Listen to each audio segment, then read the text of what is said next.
Salam saudara-saudara yang dikasih Tuhan, berjumpa lagi dalam siaran Extending Grace, menyebarluaskan kasih karunia. Kita sudah mempelajari bagian-bagian tentang bagaimana kehidupan orang percaya yang telah lahir baru, yang telah menerima Yesus sebagai juru selamat, menerima anugerahnya, kasih karunia-Nya untuk kita, sehingga kita hidup sampai hari ini. Itu semua karena anugerahnya. Dan kita kemarin telah membahas tentang DNA atau DNA Kristus. Artinya kita memiliki status dan garis keturunan DNA, yaitu Kristus Yesus sendiri. Ya, dialah Tuhan yang telah mengubah status kita dari orang berdosa menjadi orang benar, mengubah status kita menjadi manusia baru, ciptaan baru dalam roh dan kebenaran. Ya, pada hari ini saya akan mengambil tema Strong in His Grace. Strong in grace and His power. Kuat dalam kasih karunia dan kuasa-Nya. Strong in grace and His power. Setiap saya dan saudara kita semua yang percaya Yesus, ya, percaya kepada Yesus, menerima Yesus, ya, sebagai juru selamat, kita memiliki jaminan hidup kekal. Kita memiliki keselamatan hidup kekal. Ya, tapi ingat, selama kita masih berjalan menapak kaki di dunia ini, kita diperhadapkan dengan situasi kondisi negatif, situasi positif dan negatif yang mungkin bisa saja membawa kita jauh dari Tuhan ataupun mendekat kepada Tuhan. Di dunia ini, selama kita hidup, kita diperhadapkan dengan kerasnya dunia yang telah jatuh ke dalam dosa, pahitnya dunia, pahitnya kehidupan di dunia yang telah jatuh ke dalam dosa. Ya, hancurnya dunia dengan berbagai tipu daya muslihat iblis yang membuat kita tidak fokus tentang hal-hal yang di atas, hal-hal yang di surga, di mana Kristus duduk di sebelah kanan Allah Bapa. Kolose 3 ayat 1. Ya, akibatnya dunia ini menjadi terkutuk. Kejadian 3 ayat 17.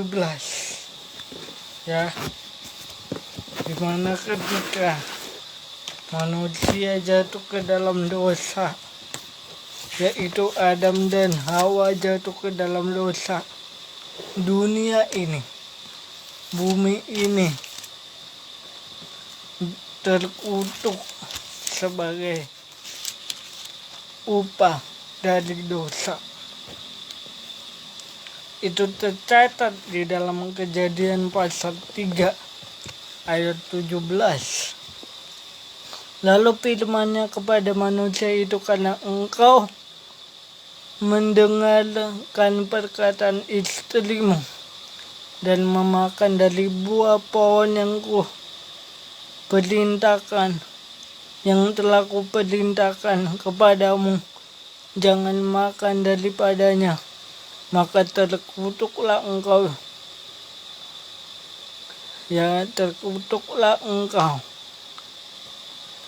dengan bersusah payah engkau akan mencari rezekimu dari tanah seumur hidupmu. Sekali lagi, lalu firman-Nya kepada manusia itu, karena engkau mendengarkan perkataan istrimu dan memakan dari buah pohon yang telah kuperintahkan kepadamu, jangan makan daripadanya, maka terkutuklah tanah karena engkau. Dengan bersusah payah engkau akan mencari rezekimu dari tanah seumur hidup. Ya,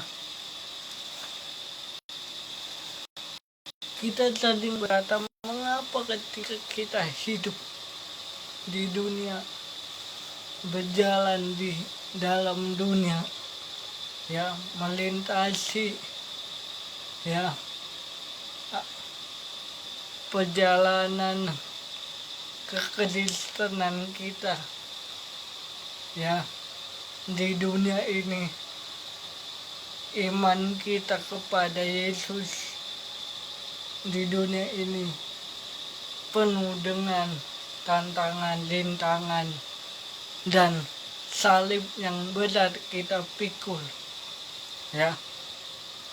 Lalu bagaimana supaya kita bertumbuh semangat dan kuat dalam menjalani hidup kita ini?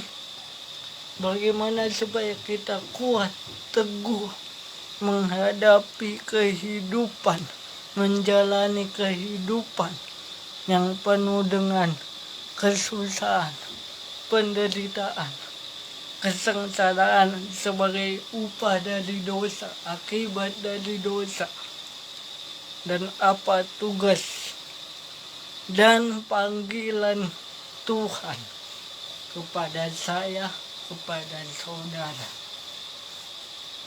Apa tugas saya, tugas saudara yang Tuhan berikan untuk kita?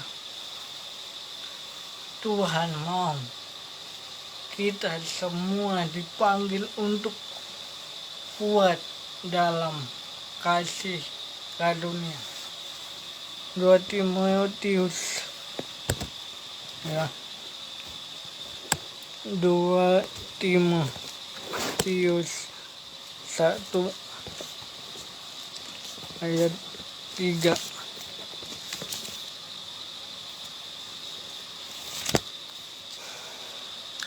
Dikatakan di 2 Timotius 1 ayat 3, demikianlah firman Tuhan. 2 Timotius 2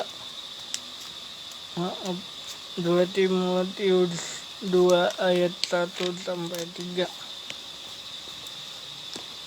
Panggilan untuk ikut menderita, ya. Dikatakan di sana, sebab itu hai anakku, jadilah kuat oleh kasih karunia dalam Kristus Yesus. Apa yang telah engkau dengar daripadaku di depan banyak saksi, percayakanlah itu kepada orang-orang yang dapat dipercayai, yang juga cakap mengajar orang lain. Ikutlah menderita sebagai seorang prajurit yang baik dari Yesus Kristus. Timotius ini adalah murid dari Rasul Paulus yang juga turut memberitakan Injil kasih karunia Allah, ya.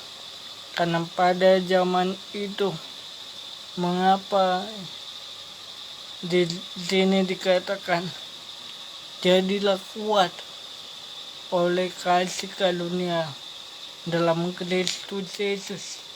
Karena saat Rasul Timotius menyampaikan Injil, memberitakan kabar baik, ada beberapa orang yang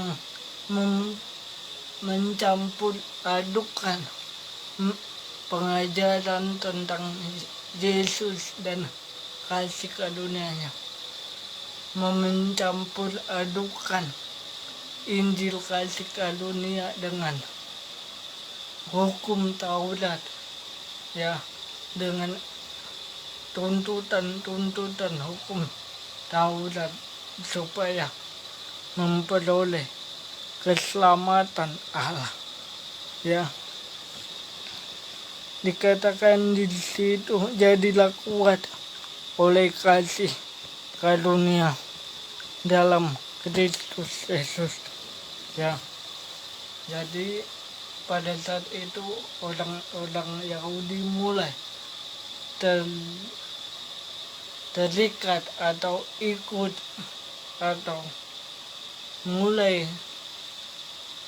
digoyahkan pemahamannya tentang Injil kasih karunia dengan mereka mendengar ajaran yang masih berlandaskan hukum Taurat, legalisme agamawi, ya, masih bercampur dengan hukum Taurat, hukum agamawi untuk memperoleh keselamatan.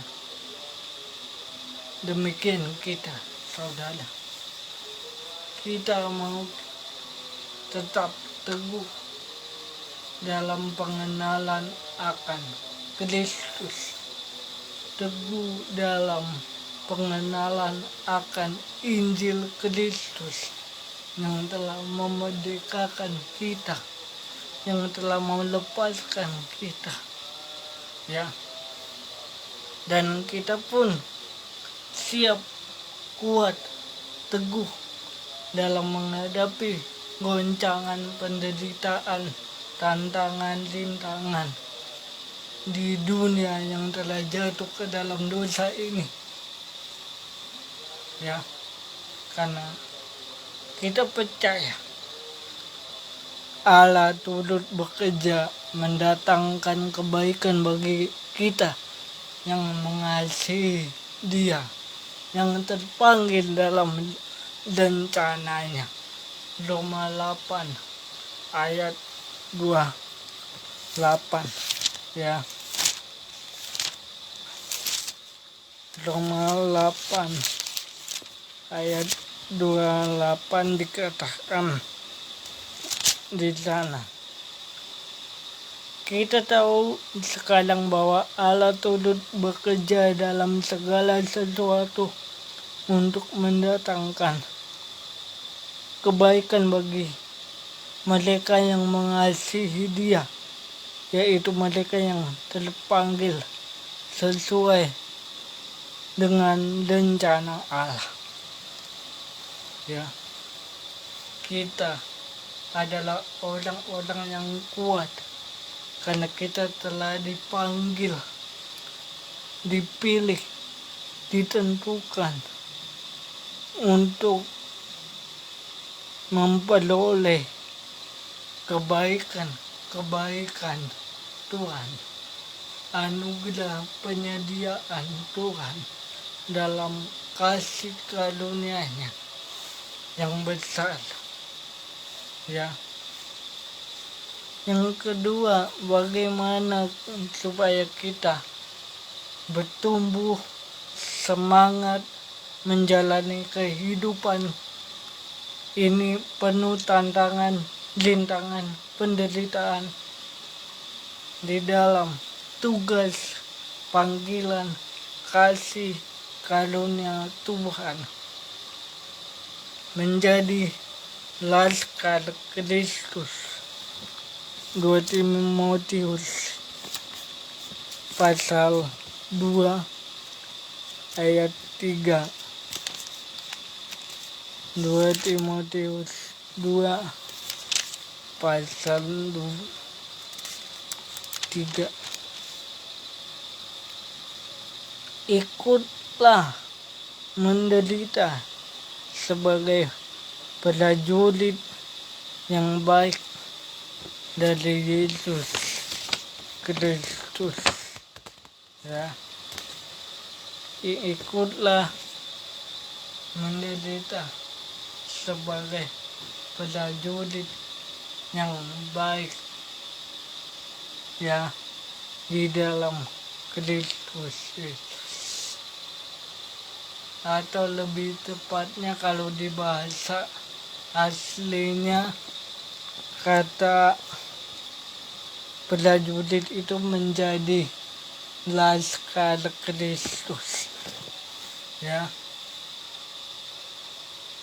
prajurit atau laskar di mana mereka adalah orang-orang yang telah terpilih sebagai duta-duta dalam memasuki peperangan melawan, ya, musuh dalam sebuah kerajaan atau sebuah pemerintahan. Ya, Tuhan ingin kita juga kuat dalam memerangi, berperang menghadapi dunia yang telah jatuh ke dalam dosa. Karena kita telah memiliki seorang panglima perang, seorang pemimpin besar dan mulia, Raja segala raja, Tuhan di atas segala Tuhan, yang telah mati mengalahkan dosa dan maut, mengalahkan iblis, mengalahkan kematian, dan bangkit di hari ketiga. Tetapi sekalipun Yesus telah menang, sudah menang menghadapi dan menghancurkan kuasa si jahat. Di kayu salib dia berkata, tetelestai, sudah selesai. Tetapi fakta di dunia mengingatkan kita bahwa kita juga masih berperang melawan penghulu di udara, penghulu di angkasa. Ya, secara roh Kristus telah bangkit mengalahkan kematian atas dosa, kematian atas dosa dan pelanggaran. Tetapi buah dari dosa itu, dunia menjadi dosa, dunia menjadi hancur, dunia menjadi kotor sebagai akibat dari dosa. Ya, lalu bagaimana supaya kita kuat dalam menjalani kehidupan di dunia ini oleh kasih karunia Tuhan? Ya, yang ketiga, untuk menjadi kuat dalam kasih karunia Tuhan, pergunakanlah perlengkapan senjata Allah di Efesus 6 ayat 11. Kenakanlah seluruh perlengkapan senjata Allah, supaya kamu dapat bertahan melawan tipu muslihat iblis. Dikatakan kenakanlah seluruh perlengkapan senjata Allah supaya kamu dapat bertahan melawan tipu muslihat iblis. Itu yang ketiga, bagaimana supaya kita kuat dalam anugerah, kuat dalam kasih Tuhan. Ya. Ayat 14, sebab itu ambillah seluruh perlengkapan senjata Allah, supaya kamu dapat mengadakan perlawanan pada hari yang jahat dan tetap berdiri sesudah kamu menyelesaikan segala sesuatu. Ya, dikatakan di sana oleh Efesus. Ya, oleh karena itu kita harus pergunakan perlengkapan senjata Allah selama kita berperang menghadapi dunia yang gelap ini, dunia yang rusak ini. Karena ada Kristus yang jauh lebih besar, memberikan kekuatan, kemerdekaan, semangat hidup oleh kuasa Roh Kudusnya, oleh kuasa kebangkitannya, ya, memampukan kita untuk berlari sampai garis akhir, menerima mahkota kehidupan yang telah disediakan Tuhan. Lalu bagaimana yang selanjutnya supaya kita kuat dalam kasih karunia? Yang selanjutnya bahwa bagaimana supaya kita kuat di dalam kasih karunia dan kuasa kebangkitannya, kuat dalam kasih karunia dan kuasanya, yaitu selanjutnya adalah kita harus mengandalkan Tuhan, mengandalkan firman-Nya, mengandalkan Roh Kudus, mengandalkan Roh Kudus yang tinggal diam di dalam kita. Roh Kudus, Roh kebenaran yang menginsafkan dunia akan dosa dan penghakiman, ya. Lalu bagaimana supaya kita kuat teguh dalam kasih karunia, ya, dan kuasanya, yaitu mempunyai keyakinan kokoh dalam Injil. Roma 1 ayat 16 sampai 17.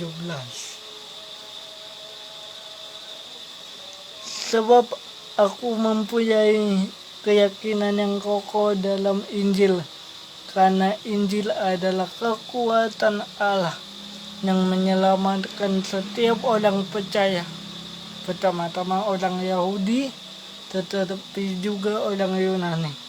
Sebab Di dalamnya nyata kebenaran Allah yang bertolak dari iman dan memimpin kepada iman.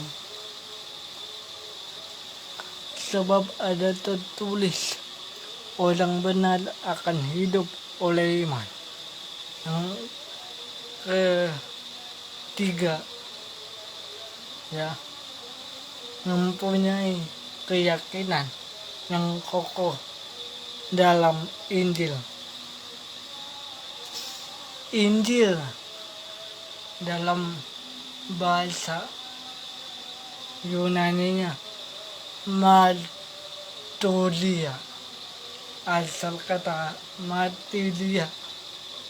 Injil adalah kabar baik yang benar-benar kabar baik tentang Kristus Yesus dan karya salibnya yang telah selesai dan kebangkitannya yang memberikan kemenangan demi kemenangan. Itulah Injil.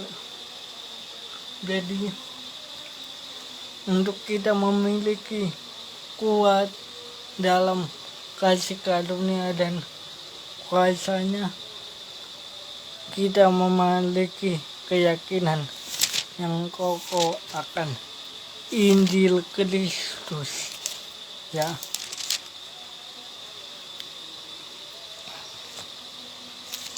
Dan yang selanjutnya, ya,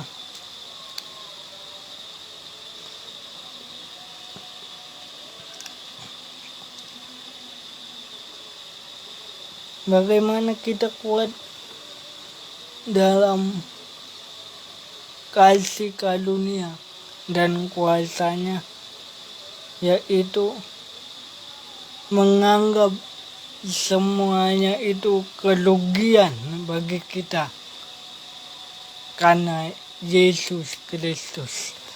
Menganggap semuanya itu kerugian karena pengenalan akan Kristus. Filipi 2 ayat 7-8. Tetapi apa yang dahulu merupakan keuntungan bagiku, sekarang ku anggap rugi karena Kristus. Malahan segala sesuatu ku anggap rugi karena pengenalan akan Kristus Yesus Tuhanku lebih mulia daripada semuanya. Oleh karena Dialah aku telah melepaskan semuanya itu dan menganggapnya sampah, supaya aku memperoleh Kristus. Menganggap semua itu adalah kerugian. Apa yang menjadi kerugian Rasul Paulus dalam konteks ini?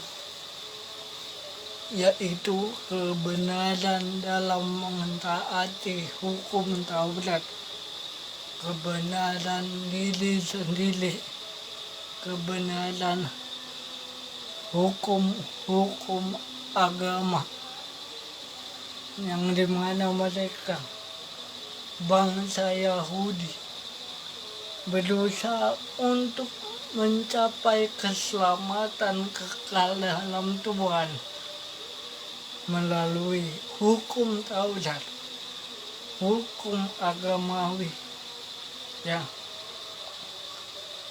Ketika Paulus berjumpa dengan Yesus, dia menganggap semua itu semu dan tidak ada artinya.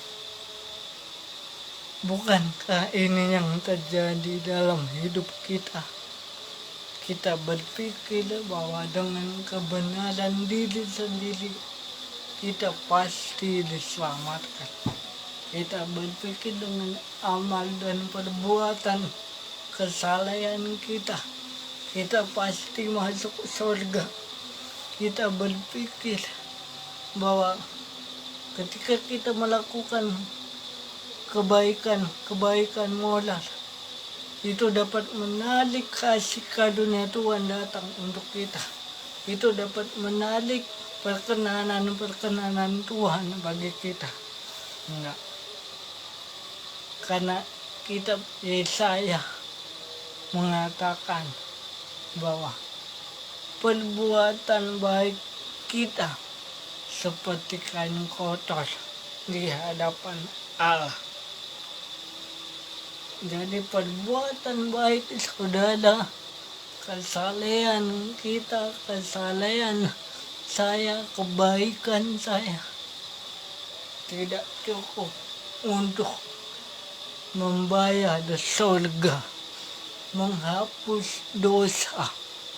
Ya, pengorbanan Kristus Yesus cukup untuk kita masuk ke Yerusalem baru, cukup untuk melunasi dosa-dosa kita oleh darahnya yang tertumpah di Golgota, cukup untuk menyembuhkan kita dari penyakit-penyakit dosa.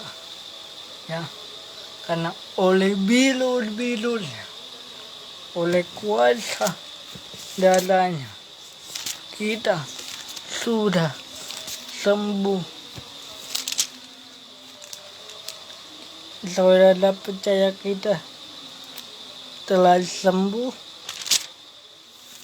Ya, kita telah sembuh dari penyakit dosa. Makanya kita kuat dalam kasih karunia Allah. Kita sembuh dari segala sakit penyakit akan dosa, akan penghukuman, akan murka Allah, akan kutuk-kutuk dosa yang diwariskan oleh nenek moyang kita Adam. Karena Kristus telah terkutuk di atas kayu salib supaya kita diberkati. Itulah kuat dalam kasih karunia. Mana bukti bahwa kita telah sembuh? Apa buktinya bahwa kita sudah sembuh? 1 Petrus 2 ayat 24.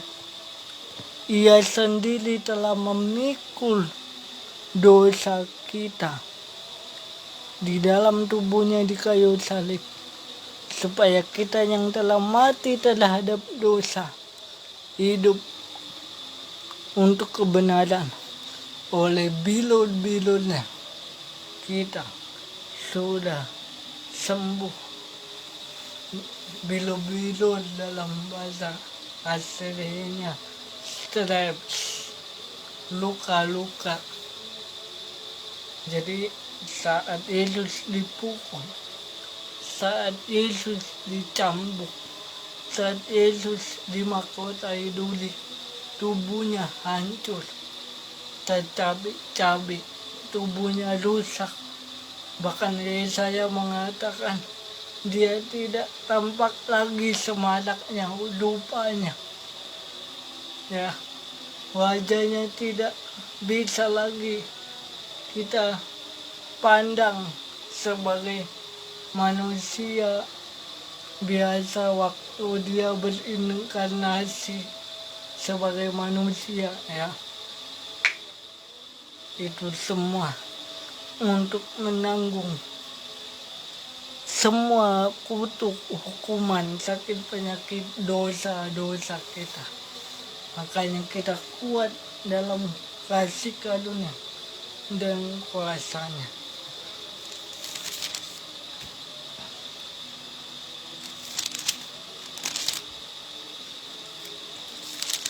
Yang selanjutnya, bagaimana kita supaya kuat dalam kasih karunia dan kuasanya dan memenuhi panggilan surgawi. Ya, bagaimana kita kuat dalam kasih karunia dan memenuhi panggilan surgawi di dalam Kristus Yesus.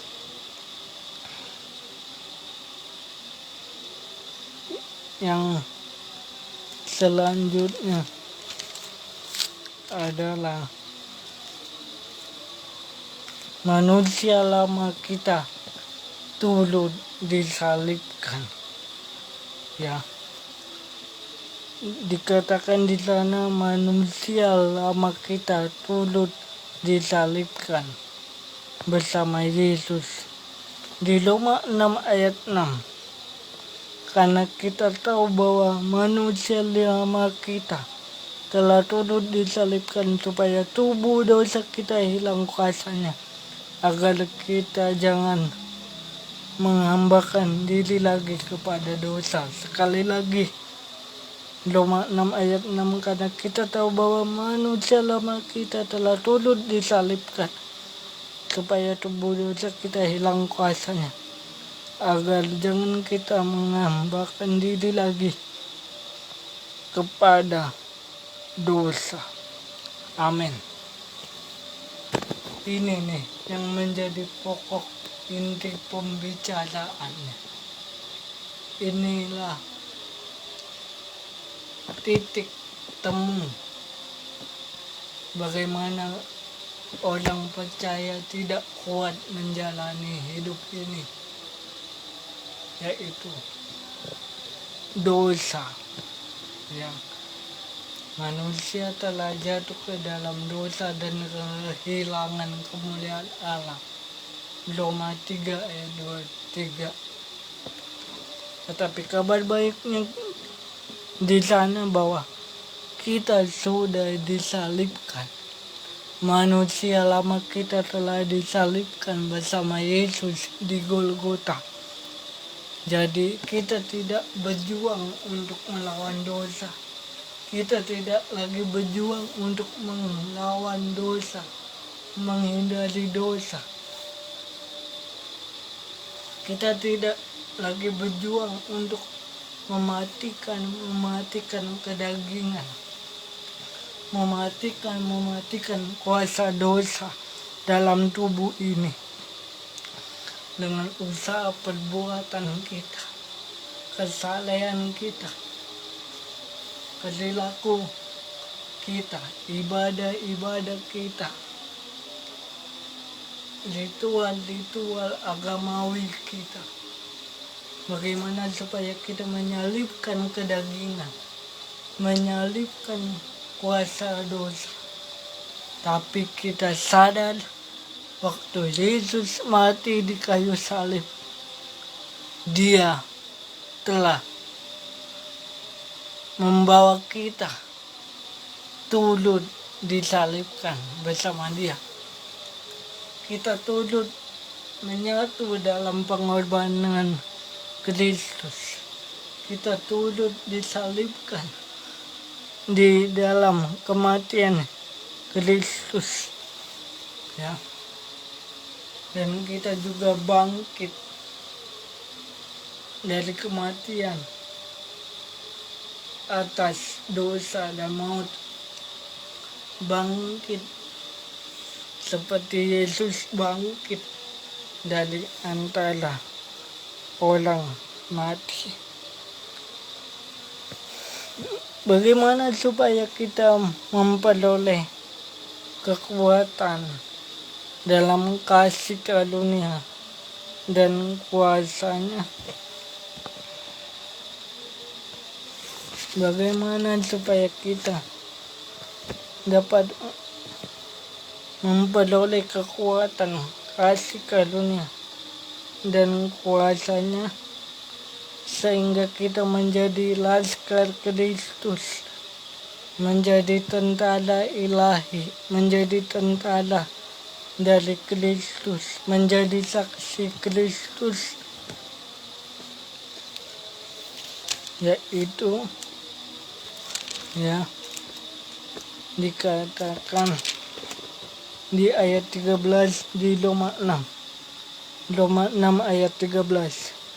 Dan janganlah kamu menyerahkan anggota tubuhmu kepada dosa untuk dipakai sebagai alat senjata kelaliman, tetapi serahkanlah dirimu kepada Allah sebagai orang-orang yang dahulu mati, tetapi yang sekarang hidup, dan serahkanlah anggota tubuhmu kepada Allah untuk menjadi senjata kebenaran, sebab kamu tidak dikuasai oleh dosa karena kamu tidak lagi hidup di bawah hukum Taurat, tetapi di bawah kasih karunia. Jangan lagi berbuat dosa. Jangan lagi menghambakan diri kepada dosa.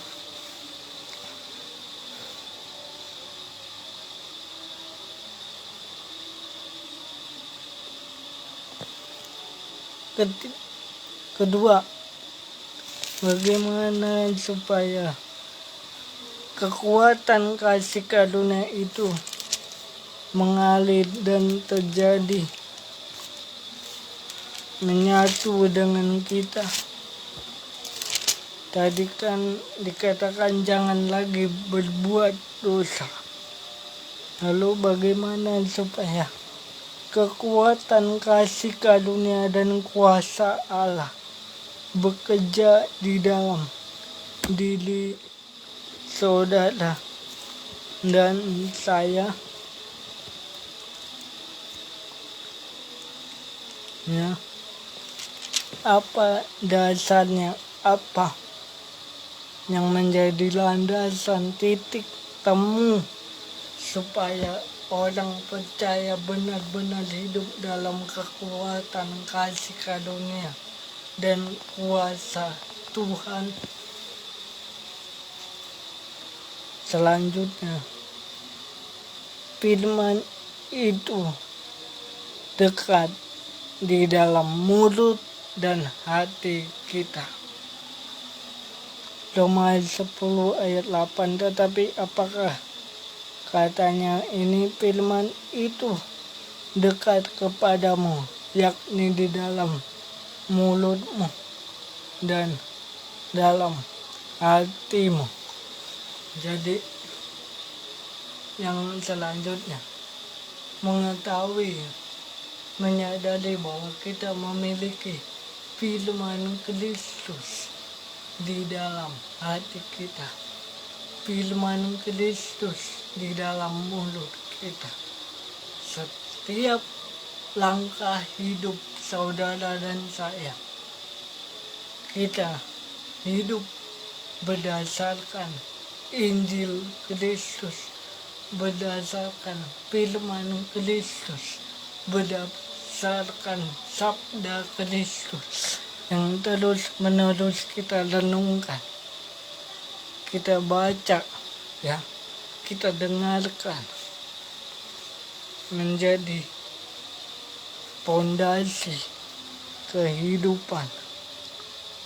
Biarlah renungan singkat pada hari ini membuat kita semakin teguh, kokoh dalam Injil kasih karunia Allah, dan kita lepas dari ikatan-ikatan dosa dan penghukuman Allah